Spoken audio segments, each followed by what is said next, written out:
Instagram లో ఒక్కొక్కటి చూడండి, నిజాలు బయటకు వస్తాయి. నిజానికి బలం ఎక్కువ. అరే మీకే చెప్తున్నా, నిజానికి బలం ఎక్కువ. మీ పేర్లు తీసుకునే ఆ స్థాయి కాదు మీది. నిజానికి బలం ఎక్కువ, నిజాయితీకి పొగరు ఎక్కువ. నిజాయితీతోని ఉన్నాం కాబట్టే ఇవాళ ఈ విధంగా ఉన్నాం. సో నేను ఒకటే చెప్తున్నా, మోసపోయింది. మీరు ఇవాళ విక్టిమ్ కార్డు వాడకండి దయచేసి. యావత్ రెండు తెలుగు రాష్ట్ర ప్రజలారా ఒకసారి గమనించండి.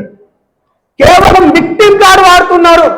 ఆ విక్టిమ్ కార్డు వాడకండి. ఇక్కడ ఉన్నది మొత్తం లంబాడి బిడ్డలే, బంజారా బిడ్డలే.